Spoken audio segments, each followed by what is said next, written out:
I'm somebody who's just feeling very stuck in life, like both. My father passing, for me, was a breaking point. I had a lot of fear. Eleusinia is a unique psilocybin retreat based in Mexico with a focus on meditation, neuroscience, and brain health. I just had this realization that I was like, I'm the spot. It was magical from the get-go. I mean, it's hard to explain. It almost reinforced to me that my base is a hell of a lot more joyous than I had imagined. We see each other differently. Before going through therapy, it was like picking out negative core beliefs one by one and working on them. It gave me this opportunity to wipe the slate clean, and they were just gone. There is a space between that we all have, and we can use that space just like breathing.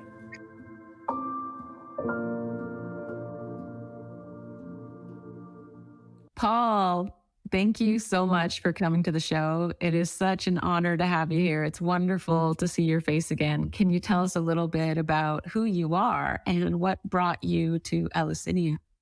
Absolutely. Well, clearly my name's Paul. You've already introduced me. So I am an educator. I've been involved in education for about 30 years.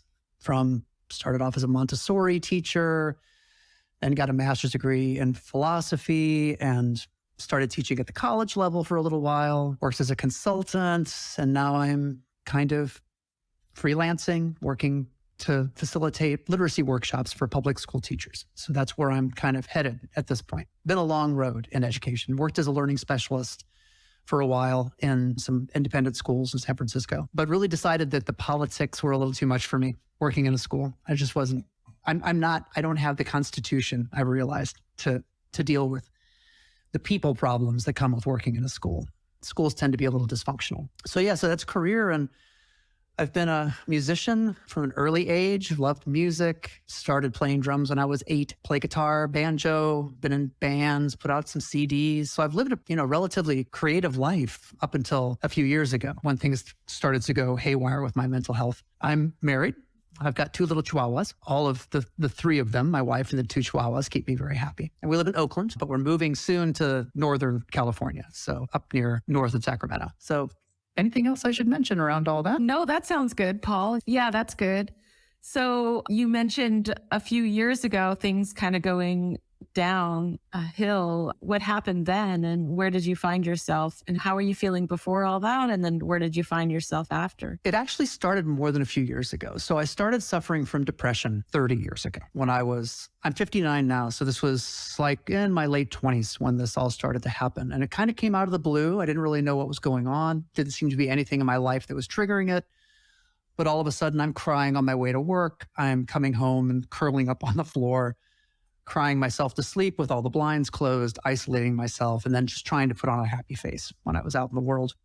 They put me on Zoloft when they finally discovered what was happening, and I seemed to be okay for a while. And then a few years later, another one came along. So this was happening, every few years. I would go through these depressive episodes, and they would last anywhere from a few weeks to a couple of months, 3 months, 4 months, and then I'd be okay for a while.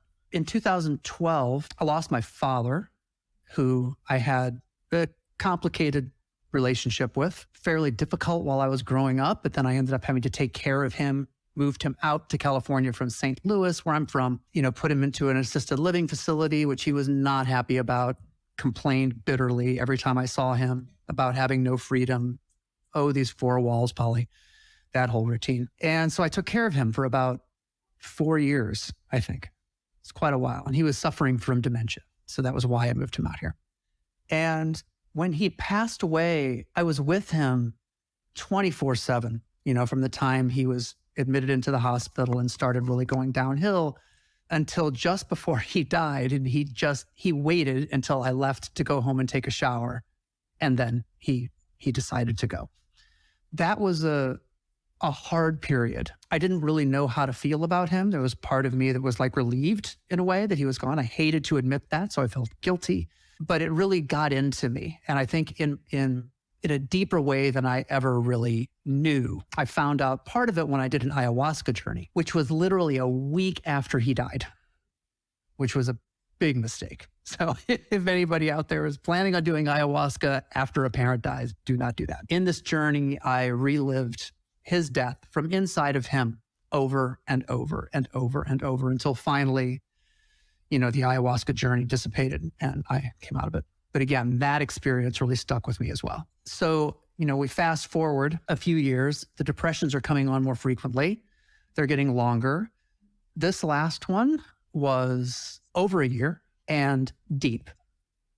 Suicidal ideations every day, 24/7. Basically kind of, the feeling was like kind of clawing to stay alive. I'm not really even sure why I wanted to stay alive. It was rough. I lost my job, so I wasn't able to teach anymore. Now I'm gun shy of working in schools because it was such a terrible ordeal that I went through at the school, and I was on disability for a little while. And I realized at that point that the meds, this situation that I was using with my medicine, I was on 6 different medications for a while. For depression, they diagnosed me with bipolar 2, anxiety disorder. So I was on meds for just about everything you could possibly imagine. But here I was in a deep depression for a year. Nothing was happening. It wasn't going away. And I knew that I had to take a different course of action. If I wanted to stay alive, I needed to do something different. So I did a bunch of research, and the biggest drug that I was on that was really hard to get off of was lithium. Took me about 3.5 months, maybe 4 months, to slowly taper off of lithium. And the reason that I did it was so that I could do the Eleusinia retreat. I had found it online. I was looking and looking. I found so many different types of retreats, but Eleusinia really resonated with me because I'm interested in the science. I'm interested in how it affects the brain. So the fact that Eleusinia was basing this on the brain science and also approached it from a psychological standpoint, had you there, right, to work with us while we're processing these things. And then the spiritual side of it, it really resonated with me. I had zero doubt that this was something that I was going to go through and actually do. So got off the lithium and arrived at Eleusinia. At that point, when you arrived, were you just barely hanging on because now you had taken all the meds that weren't really working, but without them, were you feeling worse, a lot worse? I was feeling very fragile. Oddly enough, the depression had lifted a bit. And I have a feeling that I don't know if this is true or not, but I have a feeling that the lithium was contributing to my depression. It was putting a wet blanket over everything, this like very low ceiling, and a very high floor. And I felt like I was stuck, trapped in this non-feeling, what's the word that they use? There's a word for just not feeling anything, but I'm blanking out on what it is. But basically just kind of numb. And the only feelings I had were hopelessness, sadness, anger. Those are the only things that I really felt like I felt for a long, long time. Once that wet blanket was lifted, suddenly I was feeling some positive things, but there were a lot of other things that were coming to the surface that were a lot harder to grapple with. So it was definitely, I was not doing well. I felt like I was doing better off the lithium, but it was scary because there wasn't that safety net anymore. And I didn't know what else I was going to do. What was it like when you met everybody that was going to be a part of your retreat? Did you feel like you were similar to them? Did it feel difficult to relate? Or did you feel like, okay, here I am with a bunch of strangers and I'm still 100%? At first, I again, one of the things that I was coming into this with was this incredible isolation. Very, very hard for me to relate to people, very hard to start conversations. When I saw everybody coming in, I was really impressed by the diversity of the people, people from older than me, to very young people, everything in between. And it was actually really sweet to see that. And yet I couldn't bring myself to relate. I ended up moving to the front seat. There was an opportunity to move to the front seat of the van. So I felt like I was able to hear everything that was going on in the back, but still separate. So it was a mixed bag. Didn't feel threatened, but I also didn't feel connected. So then you arrive at the retreat and then you spend the first night there, and then the next morning there's ceremony day. So how were you feeling as that begun? Well, I want to just back up for one little moment that happened, which was getting off of that van and seeing it, actually being greeted by the 4 of you just touched my heart. And such a deep way. I knew I was at home. I think you were the first one I met and just felt like I knew you from forever somehow. I'm not sure why that was. I know, and I remember saying, oh my God, I feel like I know you. I felt that too. It was like very, very strong. I definitely felt like you were supposed to be there 100%. Yeah, I did too. And so that was, and you guys all standing there in line to greet us was just so welcoming and lovely and grounding. It just felt like, here we go, we're in good hands being taken in by these people.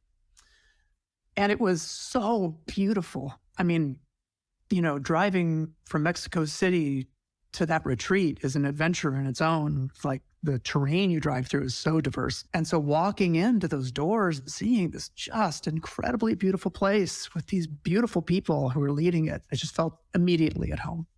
I was definitely nervous about that first dose. I didn't know what I was in for. My last experience on psychedelics was that ayahuasca journey, and that was no fun. Reliving a death again and again and again that wasn't even your own with an extraordinary amount of emotional suffering and physical suffering does not sound fun. Yeah, I was nervous coming into it. And especially because it's like you arrive, have some dinner, go to bed, and then boom, like, there you go. Here we go. We're starting into this. I also knew that this was going to be a path for healing for me. And it was a long time coming. So you were sitting there for ceremony and with everyone, and you participated in the smoke blessing that is traditionally done with Josefina. And did you feel at ease when you finally ingested and waited at that point? I did. And I think, again, the things that made me feel so at ease were the care, from hand to hand that, from you and Josefina. Oh my God, I met with her before the ceremony and she saw right through me. I guess I should say she saw right into me and said some things that were just so insightful. So I think all of that coming into the ceremony, and Josefina is just such an incredibly peaceful presence. And you're in good hands when she comes around to give you your medicine. So then can you tell us a little bit about what it felt like when you first started to feel the effects and what started to happen after that? Yeah, the effects came on rapidly and it was scary. It didn't come on like I was expecting it to. I was expecting something more gentle. I was expecting more colors, more lights, beauty, but it came on with just this anxiety and disembodiment. Like suddenly I just wasn't in my body anymore, but not in a good way, not in a way like, oh, I'm floating. It was intense and I just didn't know what to do. So yeah, so that beginning part was challenging. So then I remember, you were struggling a bit and then you were feeling a lot of what, if I recall correctly, you were looking at your hands and you were feeling still a lot of that connection with your dad. Like you were feeling like somehow you had become your dad. And I remember you saying that Josefina had sat with you and wanted you to individualize yourself separate from him. And the way she did that was saying, say your name. And she didn't know that your dad actually has the exact same name, except... Yeah, we just differ by the middle name. I'm Paul Lawrence McNeese. He's Paul Cunningham McNeese. And so as she was doing that, she was massaging my head and just saying, say your full name, and just over and over and over again. She kept saying, I can still hear her voice saying, slowly, slowly, say your full name, that gentle, beautiful voice. And it was so hard because I felt like I had to struggle to not say his middle name. But, eventually, it did start. I did feel like I kind of came back into my body. I felt so frail, because my father was 93, I think, when he died. So, and I have pictures of his hands, I took photographs of him in different ways when I was with him. But that's what I saw, were his hands and his hair drooping down over my face. And I just felt so frail and vulnerable and definitely not myself. I wasn't myself. Something else felt like it was in me that Josefina was helping me work through. And then, it still was hard, right? You were just really struggling and it wouldn't really ease up. And so it was a really good example of somebody who could really use a little bit of a benzo to kind of help ease their trip. And it's a good opportunity for me to say that at Eleusinia, we do that. If someone can't use our tools and techniques to shift into it, and if they're struggling a bit, then using something like a small amount of Xanax can really help ease it up. And that was you were a perfect candidate. So we did give you a little bit. And then within a half hour, like, what happened then? Yeah. Wow. How to describe this? I guess in a nutshell, it got much easier. I felt like I was still grappling with this other presence in me, but it felt like I was there again. Like some part of me came back into my body and was able to then differentiate between this feeling that I was in my father's body, or that my father was in my body, or something happened there. But there being a tether back somehow. So it was Xanax, I guess, that you gave me. Definitely calmed me enough that I was then able to sink back in to the trip in a way that was, what is even the word? Easier doesn't seem to describe it, but that's the only thing I can come up with. It just, everything felt easier.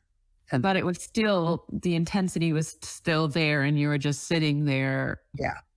With this deeper realization of how much your father had dropped into your body after his passing. Yeah. Yeah, very much so. I think the moment too that things really started to shift, I think you guys were kind of taking turns with me, sitting with me, holding my hand. Andrew was there for quite a long time, and he just sat meditating with holding my hand. And there were, I think, as that started to calm, I felt like I would feel like, oh, wait, that's my wife holding my hand. And they'd be like, oh no, that's Andrew holding my hand. And then it would be like, oh, my wife holding my hand. And then after a couple of those little kind of back and forth, I had this feeling hit me of, no, it's both of them. They're connected in some way. And that was when it all shifted. It became a completely different experience at that moment, because the feeling of that connectivity was so profound. All of that stuff around my father just dropped away.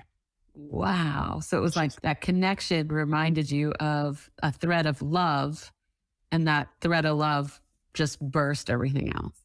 Yeah. Yeah. It wasn't fear anymore. It wasn't frailty. It wasn't the fear of death. It wasn't the fear of becoming my father, or all the damage that happened through my relationship with him. All of that stuff just kind of dissolved away. I still felt connected to him, but not in a way that felt dysfunctional. So when you started to remember love and connection and the love you have for your wife and your life, then did that also start to remind you of who you are in that relationship? And it started to, I think that came the next day. But I do feel like a feeling of being me came back again. And the me that was there before all the depression started, the me that was like kind of delighted by things, the me that found things funny, like a lot of things. The me that was creative, that like there was the part of me that wasn't afraid to be that came back. It felt like my soul had been someplace else for a really, really long time. It was getting smaller and smaller and smaller and smaller. And it just felt like it's went whoosh. And all of a sudden I felt like I was back. that sounds beautiful. And it sounds like, the embodiment of who we are when we're young, when we feel unstoppable and resilient and full of love to give, and we're not burdened by just the tremendous fear and uncertainty that we gather as we age and we move through professions and we move through life. So that sounds really beautiful. What happened as a trip started to come to a close, or where are we right now in the macrodose day? It was beautiful. It was beautiful. I sat up. You were there, and I hadn't laughed that hard in so long as I did with you, sitting there just looking out at the trees and just seeing beauty in a way that I hadn't experienced again in a very, very long time. Like, I was able to look out at things and think, oh, that's beautiful, in a kind of an intellectual way. But this time there was this connection to it that was just indescribable. It really is indescribable. And that I just was able to sit in that. I don't know how long. I completely lost track of time during that whole thing. But I remember just sitting there for a really long time. And I went over to get something to eat, and I got that corn dish, and it was the most delicious thing I had ever had in my whole life. I tried to make it when I got home, it didn't work. It was not as delicious as what I was served there. But yeah, everything tasted good. Everything looked beautiful. I felt like I was relating to people again in a way that felt natural. There was we play music without lyrics on purpose because it can take your mind, but there were a few songs that you didn't necessarily recognize. Can you tell us about that? Oh, okay. So the one that I recognized that came on was this really lovely acoustic guitar version of a Guns N' Roses "Sweet Child." I fucking hate that song. That song was just like, I can't say it. It was just like, God, this is so beautiful. It's a beautiful song. Why not?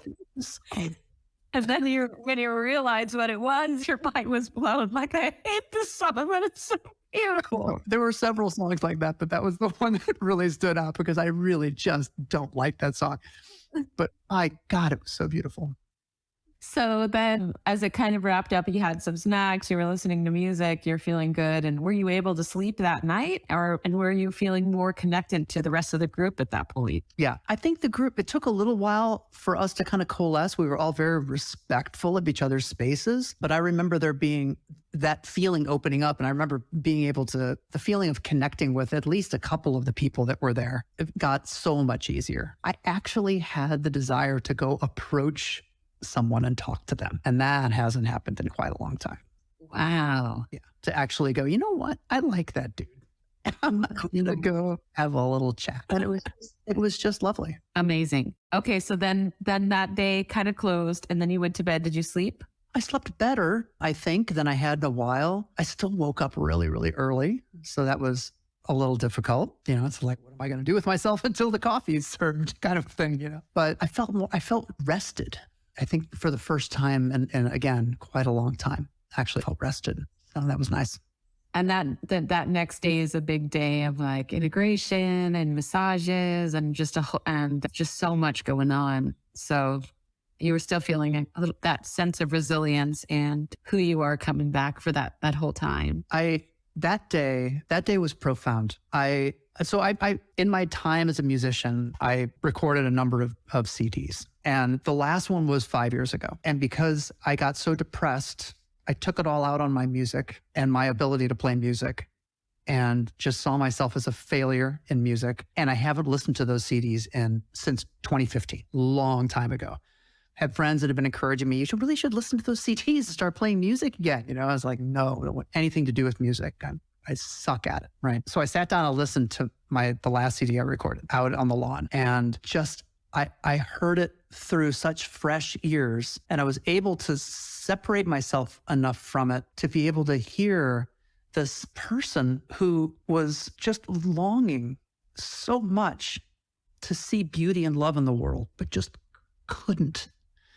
And yet producing music that was beautiful with lovely poetic lyrics. And I'm thinking, I did this, right? That's me. But then I also recognized, like, yeah, that was that is a person who is struggling to stay in the world. And I just heard it. And it was the first time I've wanted to play that for other people. And I mean, it's been at least 5 years that I wanted to play that for somebody else. And that really shifted things. And I think not just for the music, but also that I think because of what happened the day before, I was able to have compassion for that guy who was struggling for so long with just this, severe depression. And it's hard to have compassion for yourself when you're in the depression. Absolutely. So you had this extra space of appreciating the artist and like this tremendous empathy for the artist's perspective, but also like this deep appreciation for the beauty of life and who you were then. And you were able to share that music with all of us. Like later we all listened, and I remember some of the lyrics. They were just beautiful. It was delightful. Yeah, thanks. You put it perfectly. I mean, it's just exactly the experience. I got back and I still haven't quite worked my way back into music yet, but the desire is back. Mm-hmm. And I haven't picked up my guitar again in probably 7 years. Wow. Yeah. And I remember, there's lots on your plate. And so you're kind of looking at, how am I going to manage these depressive episodes, because they became much longer, and, the severity is terrible when you can't get out of it, and the hopelessness is tremendous. And so you dropped into a mini dose. You were kind of discovering what your dose would be and figuring out how you were going to take care of yourself on your way home. And how did that look, and how has that been going? Yeah, so the mini dose was a really interesting thing. I was a little afraid of it, but really had this. Well, actually, I want to just sort of back up to the day before with the DMT, which was, I think, integral in opening me up to the mini dose. I felt so much acceptance, and I kind of opened my eyes. And the first thing I said was, I am so happy to be alive. Wow. Beautiful. Because everything just looked so beautiful. Wow. And I felt like an acceptance for myself that it was really profound. It's really hard to accept yourself when you feel so dirty for so long. So I think that experience, and then going into the mini dose the next day, I felt the courage in a way, and in a way, the real true definition of courage, right? Like from your heart, not just sort of an intellectual feeling, but in my heart, I knew that this was going to be a good experience. The mini dose was kind of like, okay, well, there it is. I didn't really feel a whole lot. I didn't experience a whole lot, but what ended up happening was, again, I think that the psilocybin is such a teacher that after things started to kind of wear off a little bit, felt like a little more normalcy, I just sunk into the best that I can come up with was a depression, right? But as I was laying there, isolating myself from the group, doing all the things that I do when I'm depressed, I'm going to say that I did when I was depressed, because I'm going to see if I can not identify with that anymore. I was able to identify it. I was able to label it. I was like, oh, depression is this. This is what depression is. Depression is isolation. Depression is self-hatred. Depression is blah, blah, blah. And I came up with them, like a page of descriptors that I was writing in our little journal that we got. We went for a walk, and I was still isolated, just couldn't bring myself to engage with the group, just feeling like, oh, nobody wants to be with me. I'm just a drag. But then we were walking back from the lake, and I saw everybody was in front of me. I was sort of at the end of the line. Everyone was in front of me. Everyone was kind of equidistant from one another. It was really interesting to see, like, everybody marching up the hill, all like, and I saw every one of them with their suffering, with their pain, with their addictions that they were trying to overcome, with their whatever traumas they had endured in their lives, right? And I had this moment where I thought, they're the same as me. We're all the same. We're all carrying around all of this stuff, all of this trauma, all of this hurt, all of this pain. And yet here we are, we're all human. We're all smiling with each other. We just went down to this beautiful lake, and enjoyed each other's presence. And I realized I don't have to carry this for people anymore, which is, I think, part of what I do that's so hard is that I carry everybody else's pain somehow. And it just lifted. Gone. You know, what used to take weeks or months or, you know, to finally pass dissolved in 2 hours. Wow. And I'm back with the group. Wow. Talking, laughing, eating, having fun. Wow. It was extraordinary. And I just feel like I felt like the medicine gave me this opportunity to go, here's what you've been suffering with. Take a look at it from out here. Mm-hmm. Identify it. It's not you.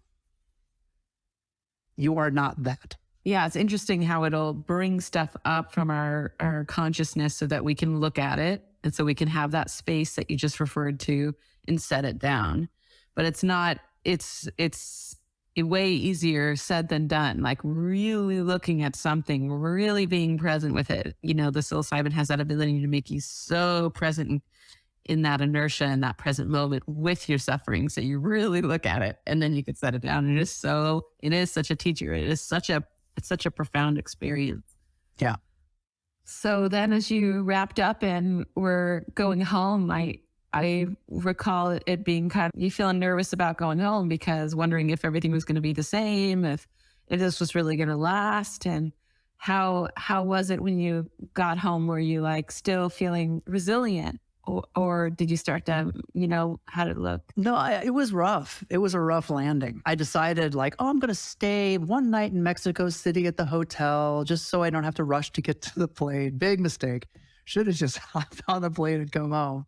Just all the people and the chaos at the airport and all of that was just really kind of difficult for me because I felt vulnerable. You know, coming home, you know, it felt so wonderful to see my wife when she picked me up at the airport and was like, oh, you know, I felt like I was home again. And then we drive into Oakland and it's like, yep, we're home again. Oh, God, no, I don't like it here.